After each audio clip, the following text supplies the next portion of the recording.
Welcome back to Beyond the Spiritual Nexus, your cosmic connection.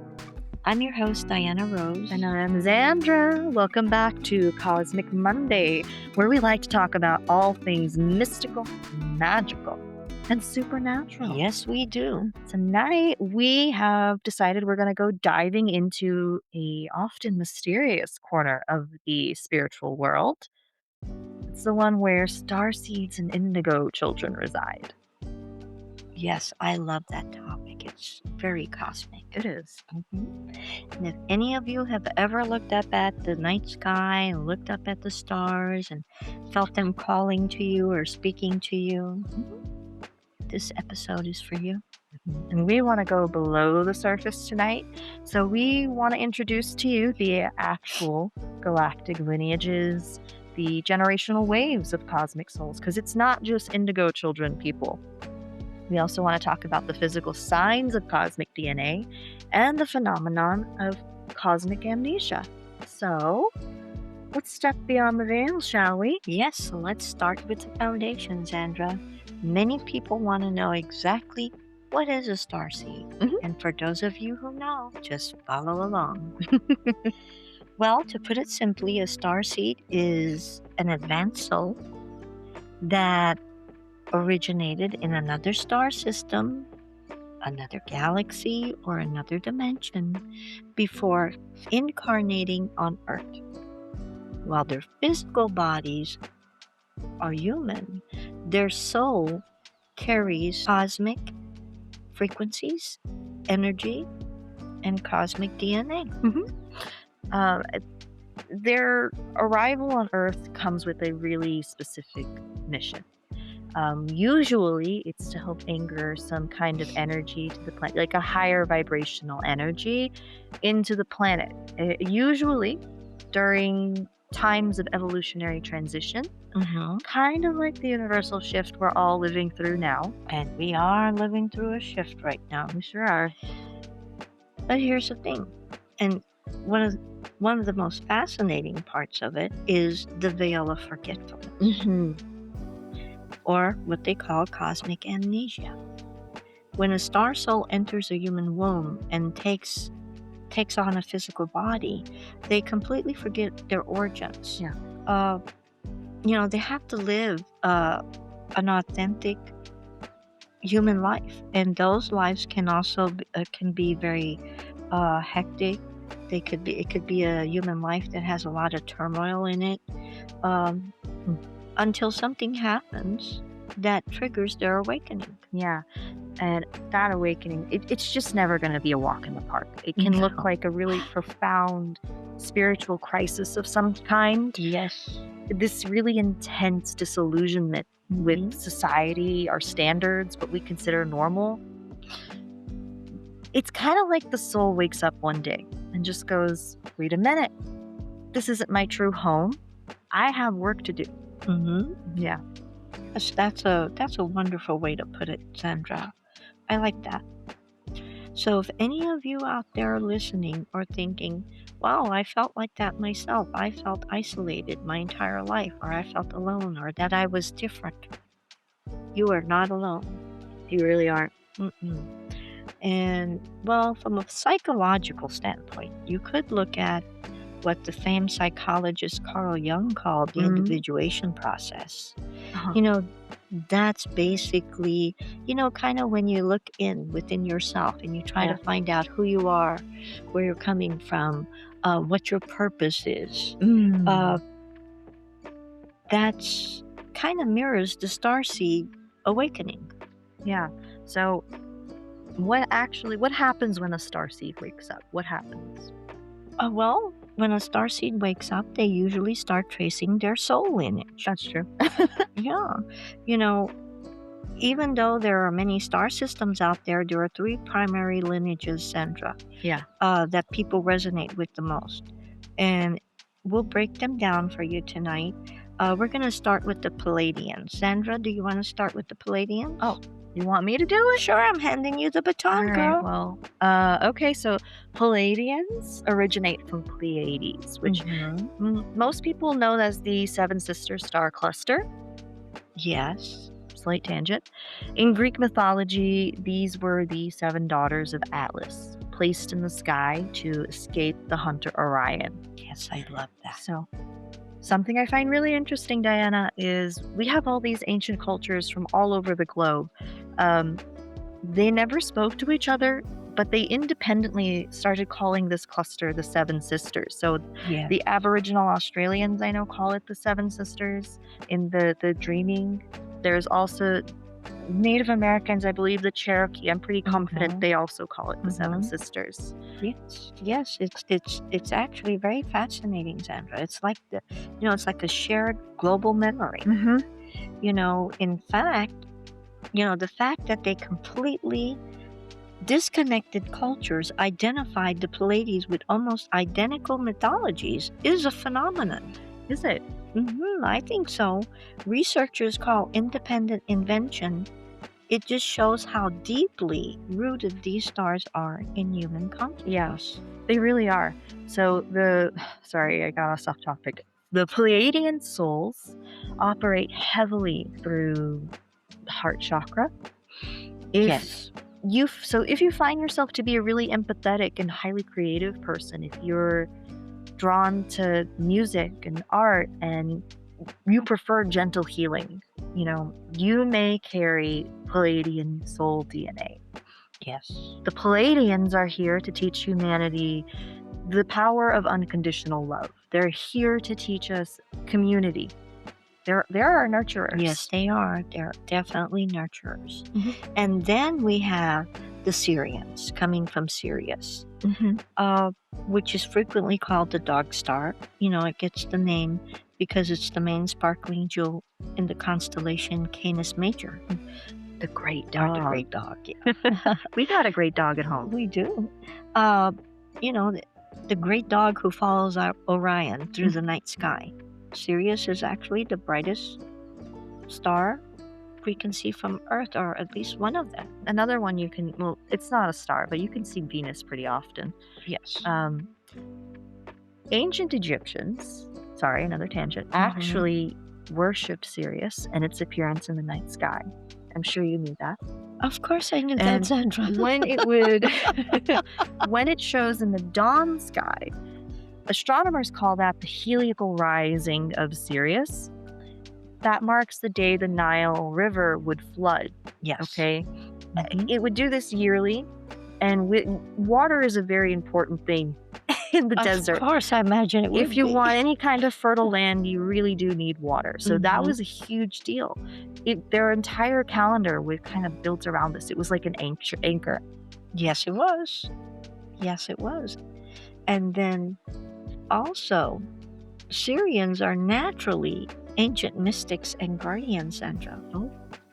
So if you're obsessed with sacred geometry, if you feel a deep connection to the ocean, whales and dolphins, or if you tend to be the quiet type, or if you're intensely loyal and you keep secrets, your soul just might have a Syrian blueprint.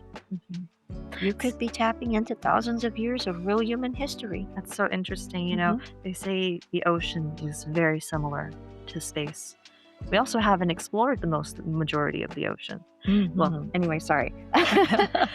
That brings us to the Arcturians. Their home star is Arcturus. Yes. It lives in the Boötes constellation. And Boötes, it means the herdsman, pile driver, oxman thing. Those kind of situations in ancient Greek. So if you look up at the night sky, actually, the constellation is really easy to find. It's this really big kite made out of stars. Yes, it's actually really easy to find, Xandra. Yeah, it is. If you look out your windows, or if you go outside and look up at the sky and find the Big Dipper, just follow the natural curve of the arc of the Dipper's handle. It kind of acts like an arrow, actually, that points directly to Arcturus. It really does. And it glows so beautifully, Xandra. It's like a orangey gold light. Yeah. Just remember, everyone, follow the arc to Arcturus. You couldn't see it, but Miss Diana you can see the gears start to turn in her head when she thinks of something, and she starts to smile. You know me so well, Sandra. I do. It was very funny. Okay, sorry. So the souls that come from that star are the mental giants, That and golden star, Sandra. it really is golden, isn't it? Golden. Mhm. They're architects, they're master architects, really, of the spiritual world. Yes, they are. So they're very, very highly intelligent. They're not just very intelligent, they're highly intelligent. Yes. They're very technologically advanced, Mhm. and they like to deal with their emotional healing through frequencies and geometry and sound. So if you're naturally drawn to quantum physics, if sound therapy resonates most with you, or you find yourself doing a lot of advanced energy grid work, you are really likely tapping into your Arcturian roots. The Arcturians are here to upgrade humanity's mental and physical blueprints. Yes, they are. Now, while starseeds are defined by where their souls come from, the cosmic children are defined by when and how they arrived on Earth. Yeah. You know, most people have heard of indigo children, but they're actually just the first of 3 distinct generational waves, Sandra. It's not only indigo children. It really isn't. So I guess we should start with the indigos first. That's what Yes. everybody knows. So the indigos began arriving in the 1970s, the 80s, and the 90s. Forgive me. And they're named after their aura, that really deep blue, that royal deep blue color. Yeah, it's so beautiful. And indigos, they're our cosmic system busters. Okay. Yes, They're fierce warriors. They're fighters. And you should really never lie to an indigo child, because they'll be able to tell. They have built-in lie detectors. Yes, they do. Absolutely, they do. They instinctively reject outdated authorities, injustices, corrupt systems, any kind of a social societal lie that we've been fed over our lives. So they're actually here to help us break down old paradigms. Yes, they are. Now, if we look at the history behind the timeline, the concept of the indigo child was actually originally coined by the parapsychologist Nancy Ann Tapp, and that was in the 1970s, I believe. Was popularized by authors Lee Carroll and Jan Tober in their book The Indigo Children, which came out in 1999. Yeah, which also, that's when the second wave really started to arrive and clean up from the indigo children. Those are our crystal children, born mostly from the late 90s to the 2010s. So they have a crystalline aura. It'll look pastel, iridescent. It's very beautiful. So indigos, like I said, they're our warriors, whereas crystal children are our peacemakers. They're hypersensitive, they're really deeply psychic, and they are intensely connected to animals and nature. They also came to help us cultivate love and security on the ground that indigos ultimately they clear. Yes, and they're actually, they love things to be calm and peaceful, and they don't do drama. No. So then we have the newest wave, Xandra, the rainbow children. Yeah. They're born from 2010 on up. These souls are actually very special, because many of them have never incarnated on Earth before. Holy smokes. They carry absolutely zero past life karma.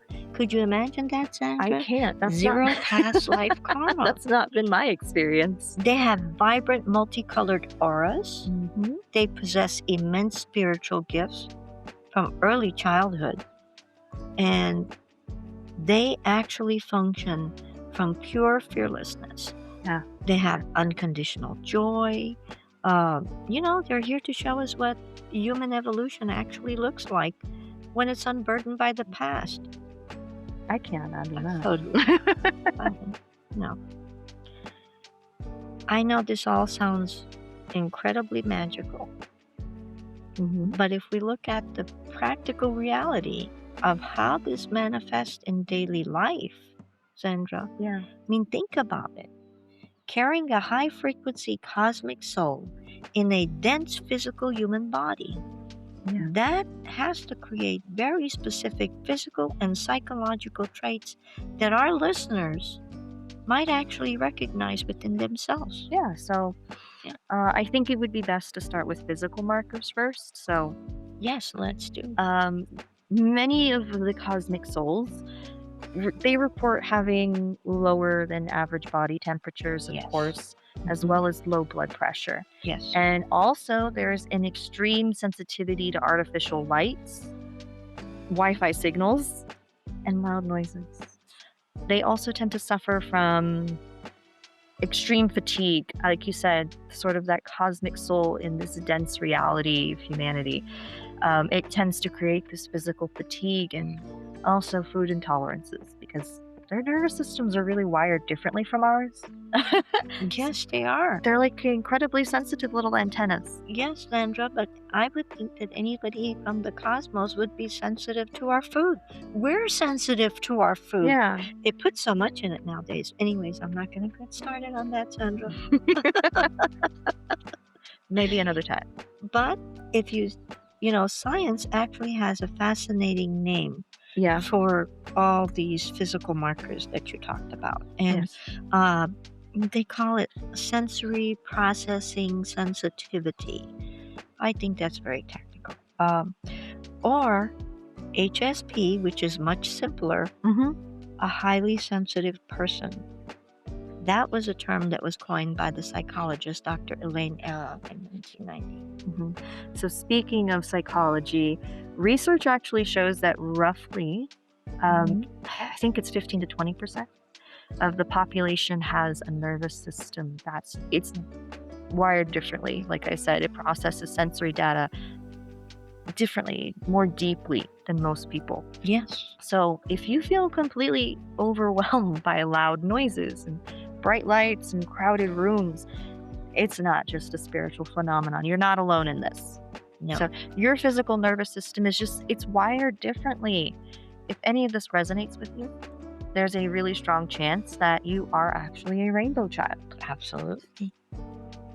And on a spiritual level, Xandra, these individuals are hyper empaths.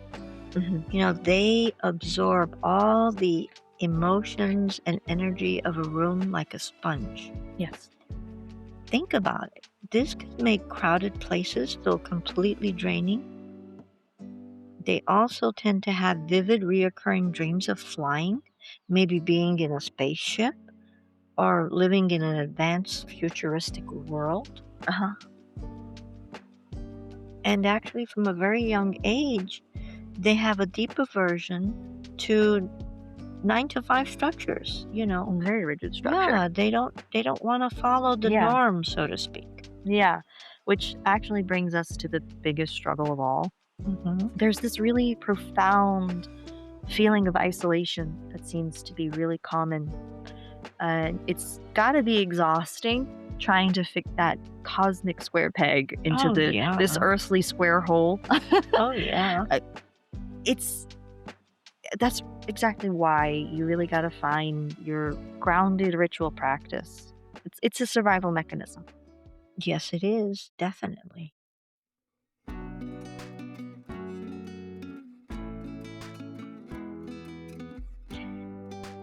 And on the note of needing to ground our physical bodies after traveling across the galaxies, let's shift our energies, Xandra.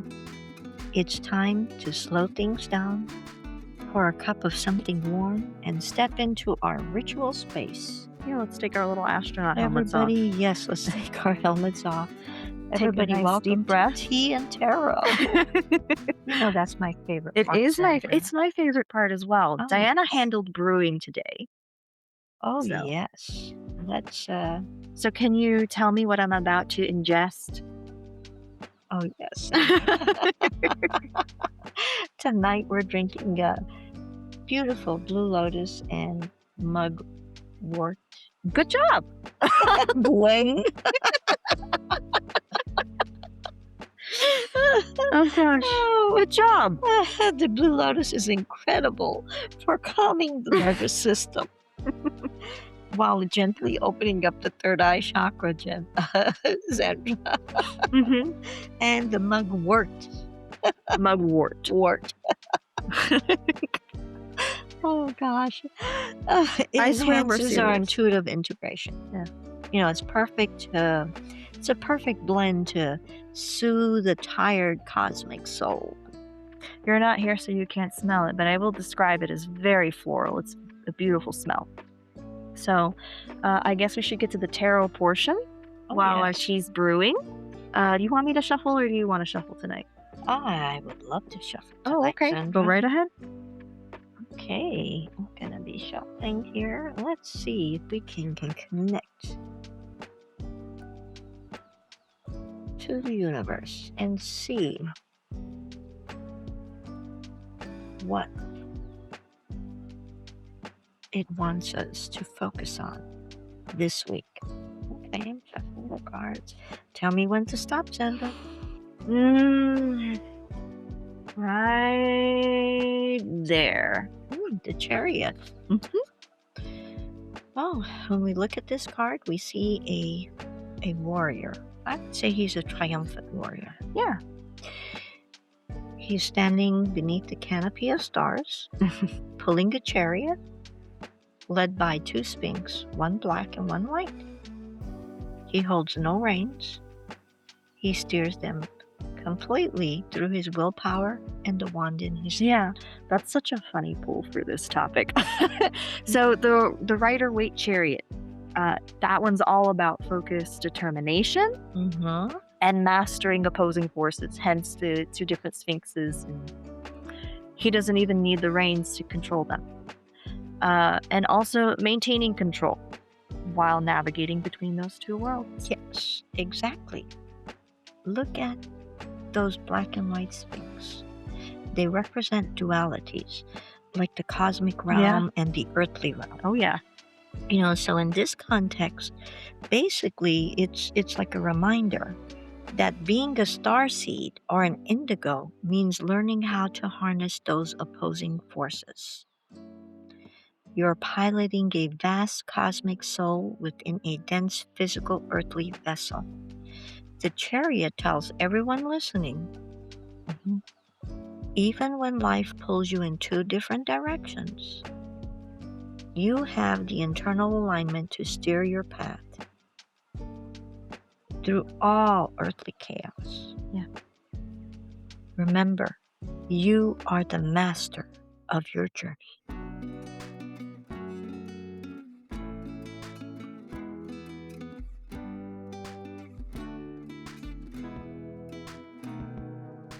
And now let's pivot into our next segment. It's time to check the pulse of the collective, Xandra, and look at the sky. Welcome to Cosmic Currents. You're so proud of Cosmic I am Currents. proud. I know you love that That was title. a whim in our previous episode, Xandra. I love it. I know you love it. Okay, so I did go traipsing through the internet, and there is a major conversation happening online right now that I'm sure you've seen. So there's this sort of discussion around this really intense burnout that everybody seems to be feeling at once, but much more specifically, people are starting to abandon like hustle culture, the aesthetics around it, the digitized. Thank God. Yeah. So we're going into like extreme slow living, logging off, returning to analog hobbies. You know, they're calling them analog hobbies, but you and I know it as just knitting and gardening and reading physical books. The normal things we're supposed to do. You know, people are literally rejecting the algorithm finally. Yes, that's a good thing, Xandra. Yeah. People are more present. Yeah. They're more present, and I like that. It's like a micro rebellion. Yeah, against the constant digital availability. Which we did talk about last week as well. We did. You know, the funny thing is, how perfectly this current trend anchors right into the astrology for the exact week of June 15th to June 21st. The sky is literally mirroring this collective urge to hit the reset button. It is. So we kick off the week on June 15th with a new moon in Gemini. Now, normally, Gemini energy is fast and talkative, and it's really highly digital. Yeah. It really loves the endless scroll, and I've never met a Gemini who doesn't. But a new moon, it's a dark moon, okay? It's a time of quiet rest and reflection. It's kind of like it's a complete blank slate. Exactly.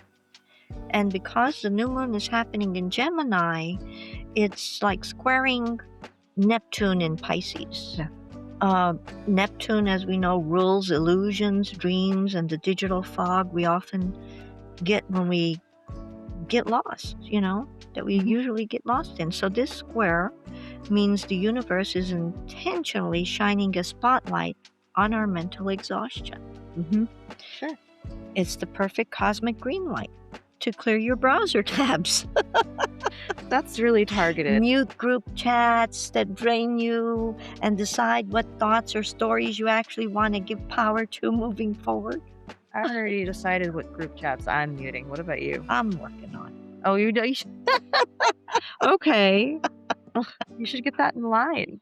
So the astrological alignment gets even juicier as we move through the week. We have Venus settling deeper into Leo, it makes love and creativity and personal expression fiery, bold, and passionate, like Leo does. Yes. But we've got a real headliner for this week. It happens on June 21st. It's the summer solstice, which marks the exact moment Sun enters Cancer. Yes, the solstice. Talk about an energetic shift, Xandra. We need it, girl. Cancer is in the cardinal water sign. It's all about the home, our emotional roots, intuition, deep self-nurturing. Yeah. As the sun moves into Cancer on the longest day of the year, the cosmic spotlight flips entirely onto our inner world. All that online chatter about slow living, baking bread, cocooning, that's raw Cancer season there, Xandra. Sure is. I would know. I'm a Cancer. Oh, yes, and that energy is arriving right on schedule.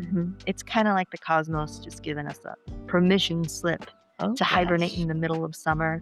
I've always wanted to be a bear, to eat berries and salmon. I always thought that of you, Xandra. Oh, they're so cute. You should never pet a bear, though. But anyway, don't be like me. What makes this solstice even more potent this year is that Mercury also enters Cancer on the exact same day, June 21st. It's joining the sun. Yes, and that actually is a huge detail, Xandra. When Mercury, the planet of communication and intellect, dips into the watery depths of Cancer, our minds will shift from logical, analytical thinking to purely intuitive, feeling-based thinking. We stop trying to rationalize everything and start listening to what our bodies and hearts are trying to say. Our language becomes softer, more nostalgic, and deeply connected to our personal history. Maybe you really should just go read that book under that tree. Yeah. Bake you some bread. Yeah, slow down. Makes us more connected, Xandra. Yeah, it really is a cosmic wake-up call. We got to stop looking outward for validation, and we really got to tend to our own garden, literal in this case, but it could be metaphorical. Yes. Especially Jupiter, the planet of expansion, is currently traveling through Cancer. So our emotional growth, our intuition, and the feelings of safety, those are going to be completely amplified. So this week isn't just about pushing harder or launching new aggressive projects.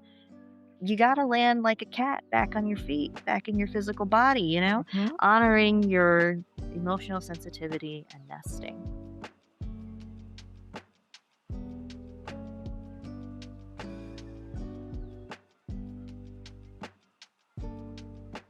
Because the solstice is on June 21st, it's such a massive energetic peak. Literally, the day of the year with the most physical light. Literally. We can't just talk about it, Xandra, without giving you a way to anchor it. Okay, so the summer solstice represents the peak of manifestation and outer abundance and vitality, of course. The sun is all about vitality. But because it happens the exact moment the sun steps into watery Cancer, we got this really gorgeous, what's the word I want to... Paradoxally. Yeah, paradoxal, peaceful blend of solar power and emotional depth. So we designed a really quick solstice ritual. I'm going to say, what's a good word? Summer solstice illumination. I like that, Xandra. Summer solstice illumination. Illumination is such a pretty word. I love solar illumination. So you can do this at home to harness the balance. We're not going to send you out there without a way to harness it. Absolutely not. We never would do that. No. You know, Xandra, I actually really do love this ritual so much because it's simple, but it's incredibly potent. Yeah. Here's the breakdown on it of what you'll need. Y'all want to gather a safe space outdoors, or a sunny windowsill. You're going to need a small piece of paper, a pen, a glass of water, and a yellow or gold candle. Just one, right? Yeah. Yes, just one. Okay, and then you're going to take your piece of paper and you're going to write down one major thing that it could be something that happened, it could be a habit, it could be something that's limiting you. These can be digital or in the meat space, as some people call it. Anything you want to leave behind. Yes. You'll write that down. And this actually ties into the Gemini new moon, okay? Because we're going to be leaving things behind and getting a new slate. Then you're going to fold it up. And if it's safe to do so, we want you to burn it in a fire-safe dish. If it's not, you can just tear it up, okay? Tear it up into tiny little pieces and just throw it away. Let the act speak for itself for the mental release. Yes. Then you're going to light your yellow or gold candle. You're going to sit in front of it. Going to close your eyes. Feel the physical warmth of the sun on your skin, or the visualization of it in your mind's eye. You're going to take 3 deep breaths.